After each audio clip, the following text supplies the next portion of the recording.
I'd just taken her tea up this morning when she said, "Graham, I think the world of you." I said, "I think the world of you." She said, "That's all right then." I said, "What's brought this on?" She said, "Nothing. This tea looks strong. Pull the curtains." Of course, I knew what had brought it on. She said, "I wouldn't like you to think you're not number one."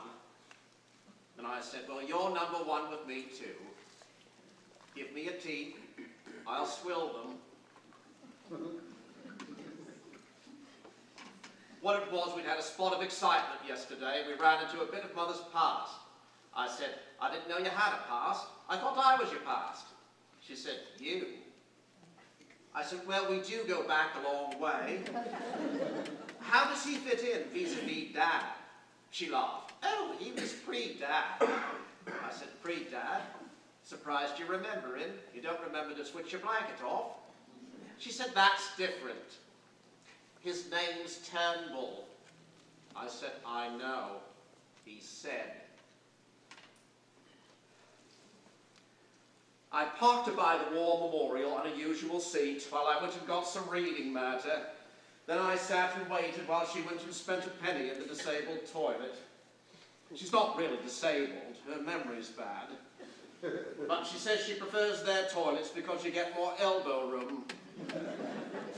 She always takes forever, diddling her hands and whatnot. And when eventually she comes back, it turns out she's been chatting with the attendant. I said, "What about?" She said, "Hanging." She was in favour of stiffer penalties for minor offences. And I thought, well, we know better, our Graham and me. Wish you'd been there, love. You could have given her the statistics. Where are we going for our tea? The thing about Mam is, though she's never had a proper education, she's picked up enough from me to be able to hold her own in discussions about up-to-the-minute issues like the environment and the colour problem. And for a woman of her age and background, she's quite a liberal slant. She'll look at my Guardian and she actually thinks for herself. Dr. Chowdhury said to me, "Full marks, Graham. The best way to avoid a broken hip is to have a flexible mind. Keep up the good work." Well, they go mad around the War Memorial, so when we cross over, I'll generally slip my arm through hers till we're safely across. Only once we're on the pavement, she'll postpone letting it go. Because once upon a time, we were stopped by one of these questionnaire women who reckons to take us for husband and wife. I mean, Mam's got white hair. She was doing this dodge, and I said, "Mam, let go of my arm." I didn't actually wrench it. And the next thing I knew, she's flat on the pavement. I said, "Oh my God, Mother!" People gather round, I pick up a bag. She sits up and says, "I've landed my stockings." I said, "Never mind your stockings, what about your pelvis?" She said, "It's these bifocals, they tell you not to look down. I was avoiding some sick." Somebody says, "That's a familiar voice."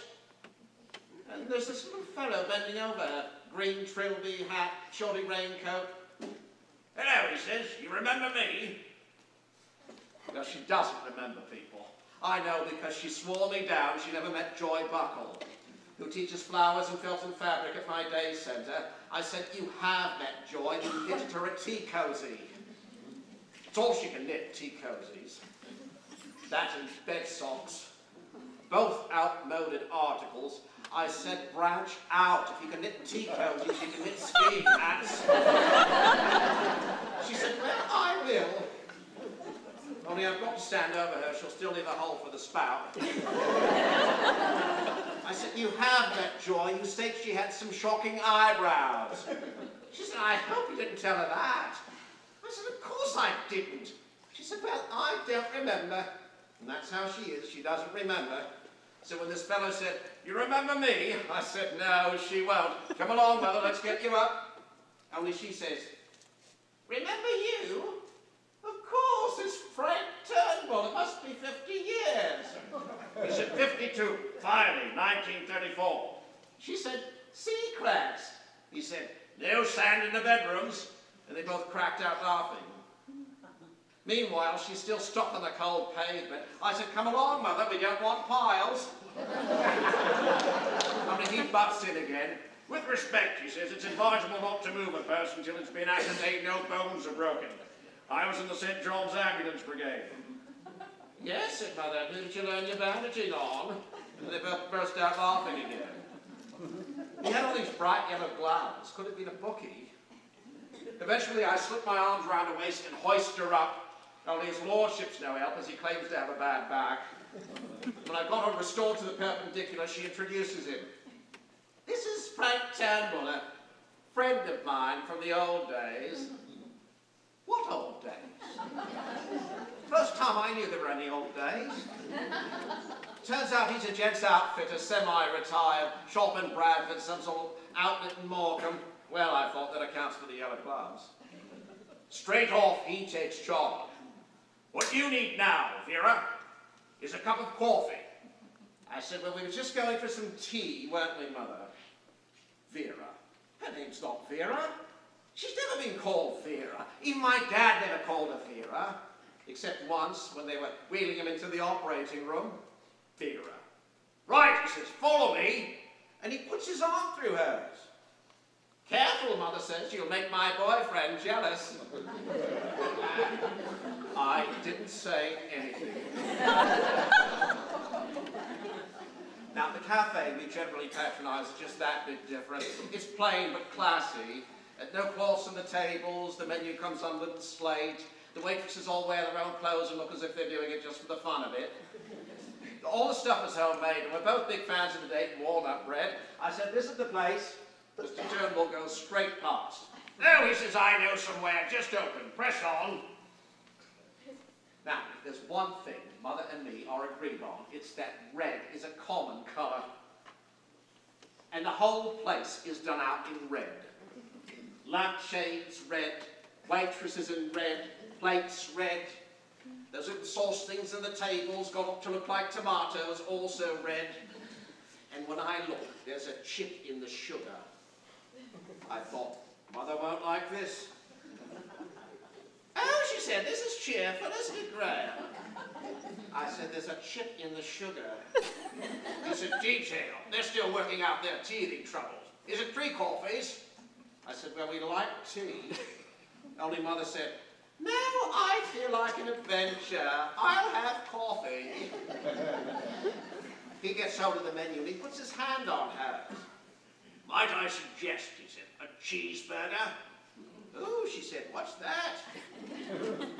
Fresh country beef, mingled with golden fried onions, topped with toasted cheese, served with chips and a lemon wedge. Ooh, lemon wedge. That sounds nice. I thought, well, I hope you can keep it down.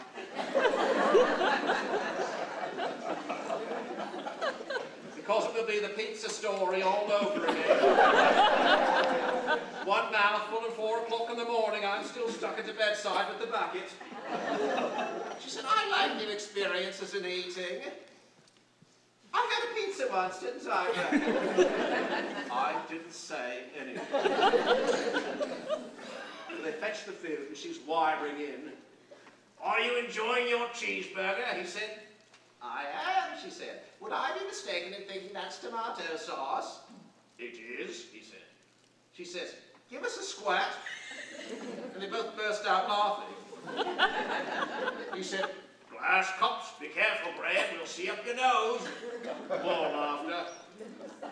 Mother said, oh, Graham's quite refined. He often has a dry sherry. Well, he could do with some smartening up a bit, Mr. Turnbull said. Plastic jacket. He wants one of those quilted jobs. I've shifted a lot of those. I said, I don't like the quilted jobs. He sweats, Mother said. There's no excuse for that in this day and age, Mr. Turnbull said. With the range of preparations there are on the market, you ought to invest in some roll-on deodorant. Everyone could hear.